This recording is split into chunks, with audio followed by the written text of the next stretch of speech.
I need to tell someone what I did, and you're going to think I'm terrible, but there's something about watching someone you love fail that nobody wants to admit. When Marcus called me from his car that Tuesday afternoon, voice shaking, telling me he'd just been laid off, I laughed. Not a sympathetic chuckle or nervous giggle. A full, genuine laugh that came from somewhere deep in my chest before I could stop it. The silence on the other end of that call still haunts me. Babe, did you just laugh? He asked. I tried to recover. No, there was something on TV. I'm so sorry, that's awful. Come home and we'll talk about it. But he'd heard it. We both knew what had happened. Here's what nobody understands about that moment. I'd been waiting for something like this for 3 years. Not hopping for it exactly, but bracing for it. Expecting it. And when it finally happened, there was this rush of vindication that felt almost like relief. Like I'd been proven right about something I didn't even know I was keeping score about. If I don't tell this whole story, you'll never understand why I ended up alone in a studio apartment eating takeout on the floor while Marcus is now living a life I can barely stand to look at on social media. But once you know what I know, once you understand what was really happening in my head during those years, you'll see why I made the choices I did. You might not forgive me, but you'll get it. This isn't just about one laugh at the worst possible moment. It's about the insecurity I'd been carrying since the day we met, the fear that I was always going to be the weak link, the one dragging us down. And when he lost that job, for just a second, I wasn't the failure anymore. I'm going to tell you everything, including what I said to my sister that night and what I did when Marcus started interviewing for new positions. And the part that makes me look worst. That's toward the end, because you need to understand how we got there first. You need to see how someone who genuinely loved another person could systematically destroy the best thing in their life. We met at a company holiday party 5 years ago. I was a junior marketing coordinator at a mid-sized tech firm, and Marcus worked in sales at a startup 2 floors down in our building. He was charming in that easy way some people have, where they make you feel like you're the only person in the room even when you're surrounded by 100 drunk coworkers wearing Santa hats. I was never that person. I was the one who had to rehearse small talk in the bathroom mirror, who kept a mental list of conversation topics in case of awkward silences, who felt like every social interaction was a test I was barely passing. Marcus didn't just like me, he pursued me. He texted first. He suggested our second date before our first one was even over. He introduced me to his friends within a month. For someone who'd spent most of her 20s convinced she was forgettable, this was intoxicating. But here's the thing they don't tell you about dating someone confident and successful: it feels amazing until it doesn't. Until you start comparing. Until every one of his wins reminds you of your own stagnation. 6 months into our relationship, Marcus closed a deal that earned him a $30,000 commission. We celebrated at an expensive restaurant where I pretended not to notice that the bonus alone was more than I made in half a year. He was so happy, so genuinely excited, and I smiled and raised my glass and felt something ugly twist in my stomach. You're going to get there too, he said, squeezing my hand across the table. Your boss would be insane not to promote you soon. But my boss didn't promote me, not that year, not the next. I watched younger hires leapfrog over me. I sat through performance reviews where I got praised for being reliable and steady, words that felt like polite codes for mediocre. Marcus, meanwhile, kept rising. New title, corner office, company car. He never rubbed it in, never made me feel small on purpose. That almost made it worse. His success was just this natural thing, like breathing, while I was grinding myself down to bone trying to move up one rung on a ladder that seemed to grow taller every time I looked up. Just when I thought I'd made peace with our different trajectories, his startup got acquired. Marcus's stock options turned into real money. Not billionaire money, but enough that he could have quit working entirely if he'd wanted to. He was 32 years old, and he'd basically won capitalism. We'd been living together for a year at that point. I came home from another soul-crushing day of work to find him on the couch, grinning, holding a bottle of champagne. It went through, he said. The acquisition closed today. I knew what that meant. We talked about the numbers before. Oh my God, I said, and I hugged him, and I meant it. I was happy for him. I was also calculating how long it would take me to save what he'd just made in a single day, and the number was something like 40 years. That night he wanted to talk about our future. Marriage, maybe buying a house, kids in a few years. We could do it now, he said. We could actually start our lives. Our lives, like what we'd been living, didn't count. Like my careful budgeting and his windfalls were somehow a team effort. I'm not ready yet, I told him. Let's just enjoy this for a while. What I meant was I'm not ready to be the wife who didn't contribute to the down payment. I'm not ready to be the financial passenger in my own life. Marcus stayed at his job even after the acquisition. He liked the work, he said, liked feeling useful. I think part of him knew that without the structure, without the validation of being good at something, he'd lose his sense of purpose. I understood that better than he knew. Meanwhile, I was still stuck at my same job, watching Marcus's former colleagues pop up on LinkedIn with their fancy new titles at bigger companies, leveraging their acquisitions into even better opportunities. And Marcus would tell me about their successes like they were friends, like he was genuinely happy for them because he was a good person who didn't keep score. I kept score. My sister Rachel knew something was wrong before I did. Met for lunch about 2 years into my relationship with Marcus, and she ordered wine even though it was noon on a Wednesday. You seem tired, she said. Work's been busy. That's not what I mean. She had that look, the one that meant she was about to say something I didn't want to hear. You seem tired of yourself. Rachel had this way of cutting through bullshit. She was a therapist, which made her either the best or worst person to confide in depending on the day. I'm fine, I said. How's Marcus? He's great, everything's great. And that's the problem. I stabbed at my salad. What's that supposed to mean? You're dating someone whose life is going exactly the way he planned and you're stuck, and instead of that motivating you, it's making you smaller. I'm not, you are, she leaned forward. I've watched you shrink yourself for 2 years. You used to have opinions, plans, now you just orbit around his life and resent him for having one. I should have been angry, but instead I felt exposed. Seen in a way that made me want to crawl under the table. I don't resent him, I said quietly.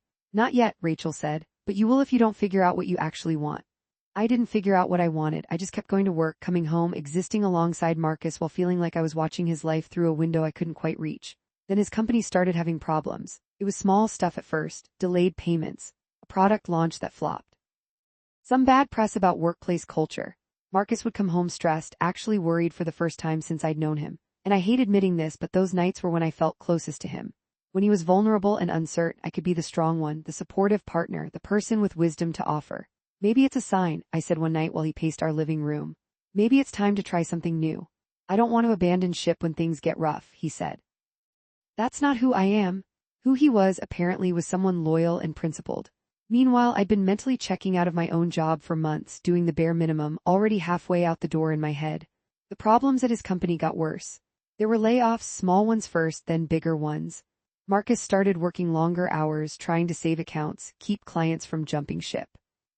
He'd come home exhausted, and I'd rub his shoulders and make dinner and feel needed in a way I hadn't in years. I thought I was being supportive. Looking back, I think part of me was feeding off his crisis. It leveled the playing field between us, made us both uncertain instead of just me. When he called me that Tuesday afternoon, I was actually having a decent day. I'd gotten assigned to a new project, nothing major, but it was something. I was feeling almost optimistic for once. They let me go, Marcus said, and his voice had this quality I'd never heard before. Hello, they're restructuring the whole division, I'm out. And I laughed, God, I laughed, even now I can't fully explain it. Relief that my insecurity had been justified, schadenfreude, some twisted satisfaction that he was finally experiencing what failure felt like, all of it, none of it. The silence after my laugh lasted maybe 3 seconds, but it stretched out like hours. I'll be home soon, he said and hung up. I sat there holding my phone, realizing what I'd just done. I tried to convince myself it wasn't that bad, it was just a nervous reaction. He was upset and not thinking clearly. He probably didn't even register it. But when Marcus came through the door 2 hours later, the way he looked at me, I knew he'd registered it just fine. I'm so sorry, I said, rushing to him. About the phone, I didn't mean. It's fine, he said, but his voice was flat. It's not fine, I don't know why I reacted that way, I was just surprised. He set his box of desk belongings on the counter. Can we not do this right now? So we didn't. We ordered pizza. We sat on opposite ends of the couch. We pretended everything was normal while something fundamental had cracked between us. That night after Marcus went to bed early, I called Rachel. He got laid off, I told her. Oh no, how's he doing? I laughed when he told me. The pause on her end was deafening. Please tell me you're joking, she finally said. It just came out, I don't know why, it was like this reflex. Jesus Christ, what did he say? Nothing, that's almost worse, he's being so calm about everything. Rachel sighed, that disappointed sound she usually reserved for her clients' worst decisions. You know what this is about, right? I'm a terrible person. You're someone who's been feeling inadequate for so long that his failure feels like your success. And that's not love, that's keeping score in a game nobody else knows you're playing. I wanted to argue with her, but I couldn't. She was right, she was always right. What do? I asked. You support him, you apologize, you figure out why you needed him to fail, and you deal with that, preferably with a therapist. I did apologize. The next morning over coffee, I told Marcus I was sorry for my reaction, that I'd been in shock, that I was there for him, whatever he needed. I know, he said, thank you. But something had shifted. There was a distance in his eyes that wasn't there before. Over the next week, Marcus threw himself into job hunting with the same intensity he'd brought to everything else in his life. He updated his resume, reached out to his network, started taking calls with recruiters. His confidence hadn't been shattered by the layoff, if anything, he seemed energized by the challenge. And that same ugly feeling in my gut came back, stronger than before. He was going to be fine. Of course he was going to be fine. People like Marcus always landed on their feet. He'd probably end up somewhere better, making more money, getting a better title. The layoff wasn't going to humble him or change him. It was just going to be another story he told at dinner parties about overcoming adversity. Meanwhile, what was I doing? Same job, same dead-end prospects, same person I'd been for 5 years. I started making comments, small ones at first. Maybe you should take some time off before jumping into something new, I'd suggest. You've been working so hard for so long. I can't afford to take time off, he'd say. I need to keep the momentum going. You have savings, you could take a few months, figure out what you really want. I know what I want to work. What I was really saying was stay down here with me for a while, don't climb back up so fast, let me catch up. He had a phone interview with a company in Seattle. A great company, probably better than where he'd been. After the call, he was buzzing with excitement. I think it went really well, he said. They want me to fly out for an in-person next week. Seattle's so far, I said. It's a 3-hour flight. I mean to relocate if it came to that. He looked at me carefully. We'd relocate together if it came to that. I have a job here. You hate your job here. I never said that. You don't have to, I can tell. Just when I thought I was managing my resentment, he had to go and be perceptive, understanding, willing to include me in his plans even though I'd laughed at his lowest moment. I don't want to move to Seattle, I said. Okay, he said, then I'll focus on local opportunities. That should have made me feel better. It didn't. Now I was the anchor holding him back from a better life. The girlfriend who couldn't get her shit together enough to be portable. Marcus had 3 interviews lined up in the next 2 weeks. I'd see him getting ready in the morning, putting on his good suit, practicing his talking points. He'd ask me to quiz him on common interview questions. I'd do it, but I'd also point out flaws in his answers. That story about the client retention is too long, I'd say. You'll lose their attention. You think, definitely, and the thing about team leadership sounds kind of arrogant. How should I phrase it instead? I don't know, less braggy. I was sabotaging him, not in any dramatic way, just little cuts, little seeds of doubt. I told myself I was helping him prepare, being honest where others would blow smoke. Really, I was trying to drag him down to where I was. Everyone online thought I was being so supportive. I'd post pictures of us together, caption them with stuff like "so proud of this one, best is yet to come." I'd get dozens of likes, comments about what a great couple we were. Privately, I was falling apart. Rachel called to check in. How's Marcus doing with the job hunt? Great, too great. He's got final round interviews at 2 places. And you sound thrilled about that. I am. Try again, but this time with feeling. I sat down on our bed, looking at Marcus's interview suit hanging on the closet door. What if he gets something amazing and I'm still stuck? What if the gap between us gets so big we can't even see each other anymore? Then you'd better start working on your own life instead of undermining his. I'm not. You are, I know you. You're doing that thing where you get so scared of being left behind that you try to slow everyone else down. It didn't work when we were kids and it won't work now. She was talking about when she got accepted to college and I didn't. When I told her the school wasn't even that good, that she was making a mistake, that she should stay home and go to community college with me. She went anyway, obviously. She saw through my fear and went anyway. He's going to leave me behind, I whispered. Not if you keep up, but if you keep trying to trip him, he's going to leave you behind on purpose. Marcus got a job offer, not just any offer, a director position at a company I'd actually heard of, with a salary that made my stomach drop when he told me the number. This is it, he said, grinning wider than I'd seen in months. This is the one, I'm taking it. Congratulations, I said, and I hugged him, and I felt like I was hugging someone who was already halfway out the door. We went out to celebrate. Expensive restaurant, his choice since he was flush with severance pay and about to be employed again. He ordered champagne. He held my hand across the table. He talked about our future again, marriage, house, kids, all the things he'd wanted before. I was thinking, he said, maybe with this new salary you could finally quit your job. Take some time to figure out what you really want to do. I could support us both while you figure it out. The offer was generous, it was kind, it was exactly what someone who loved me would suggest, and it made me want to throw my drink in his face. I don't need you to support me, I said. I know you don't need it, I'm saying I want you to be happy. I am happy. You're not, you haven't been happy in years. The truth of that hung between us like smoke. I'll figure it out, I said, on my own. Something flickered across his face, hurt maybe or resignation. Okay, he said, whatever you want. We finished dinner in near silence. The champagne tasted like ashes. Marcus started his new job 2 weeks later. He'd come home energized, talking about projects and team dynamics and strategy. He was good at this. He was in his element.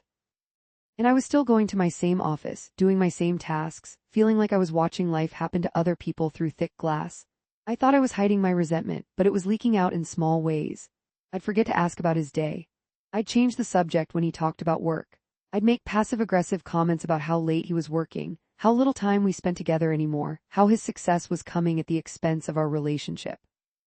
You're the one pulling away, he said one night after I'd snapped at him for missing dinner.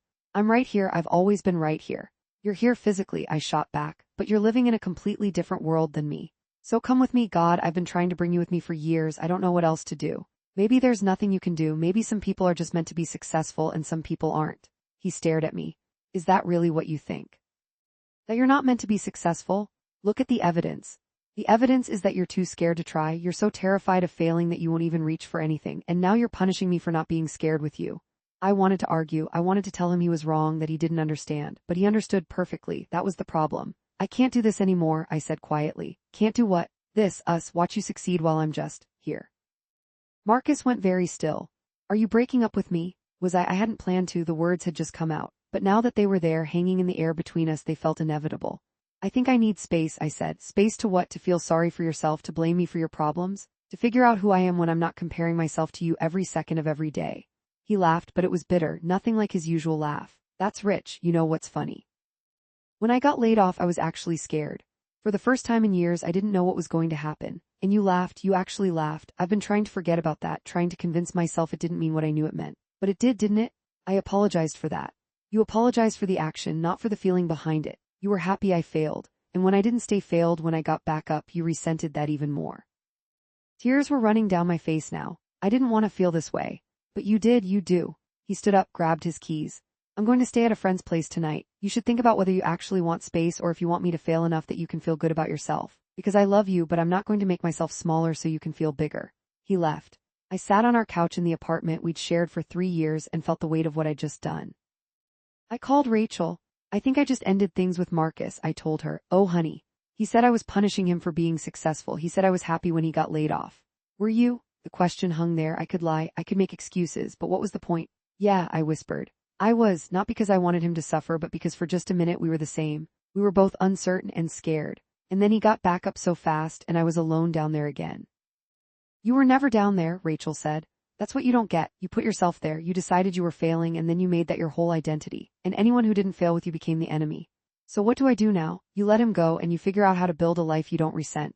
Marcus came back the next day to get some clothes. We were painfully polite to each other. He took his things. He said he'd be back for the rest later. He didn't fight for us. He didn't try to change my mind. Part of me wanted him to. Part of me wanted him to say he couldn't live without me, that he'd quit his fancy job, that we'd figure it out together. But he didn't, because he knew the same thing I knew. I was the problem, not his success, not the gap between us. Me, my insecurity, my scorekeeping, my need to pull him down instead of building myself up. He moved out completely 2 weeks later. We divided our stuff with the efficiency of people who just wanted it to be over. He was kind about it. Let me keep things I wanted even when they were technically his. Didn't make it harder than it had to be. I really did love you, he said when he was loading the last box into his car. I know, I said, I loved you too, but not enough to be happy for me. I didn't have an answer for that. I spent the next 6 months in a fog. I moved to a smaller apartment I could afford on my own. I went to work, I came home.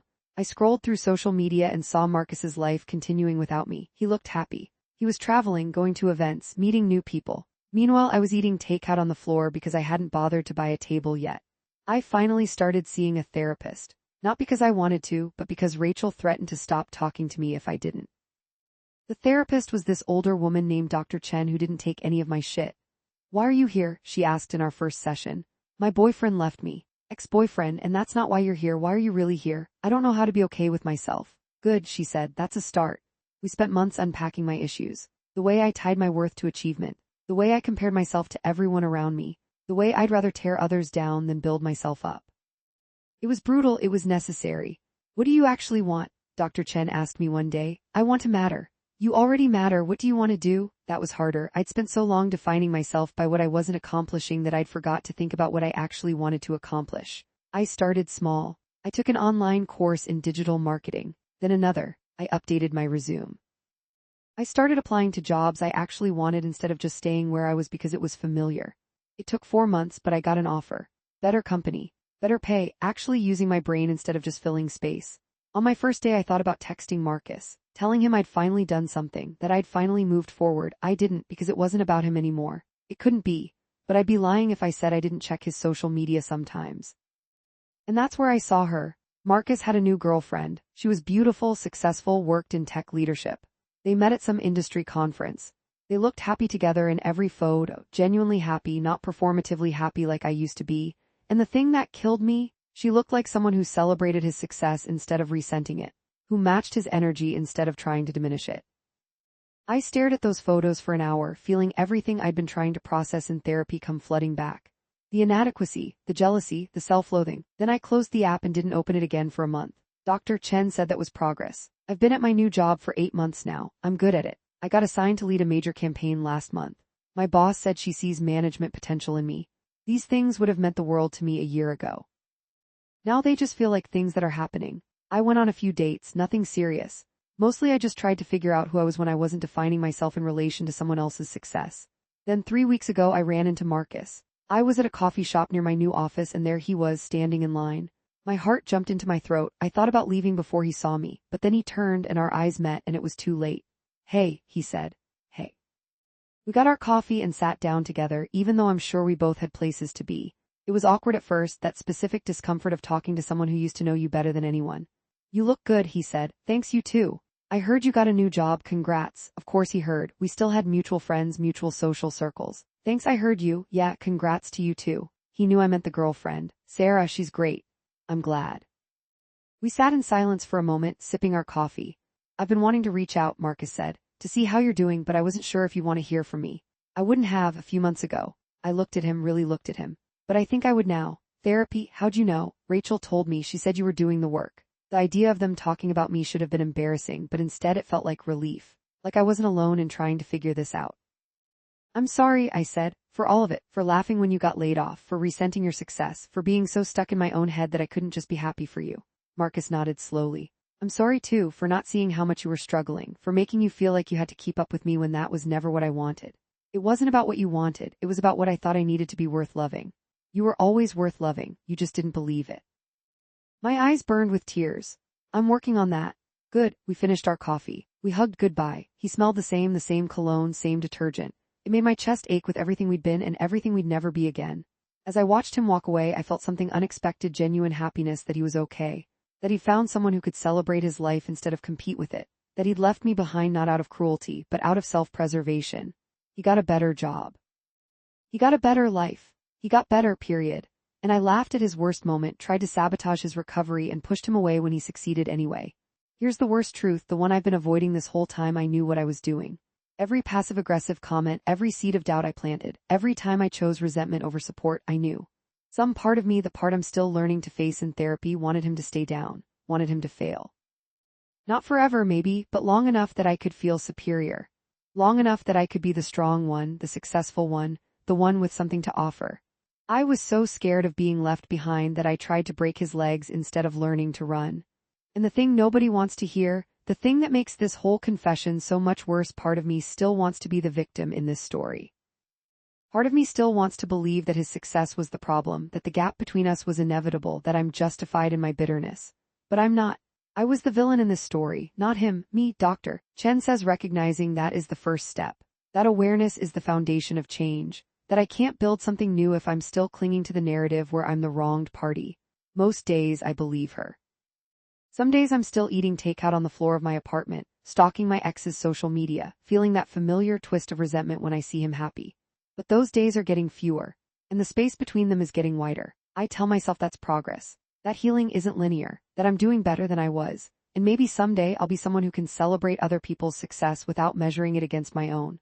Someone who builds up instead of tears down. Someone worth loving not because of what I've achieved but because of who I am. I'm not there yet, but I'm trying, and I guess that's all I can do. The story I told myself for so long was that Marcus left me behind, but the truth, the real truth, is that I left myself behind years ago and I've been blaming everyone else for not staying back there with me. He got a better job. He built a better life. He became a better person. And I laughed, I sabotaged, I burned it all down. That's what I need to live with. That's what I'm learning to face. That's the confession that changes everything.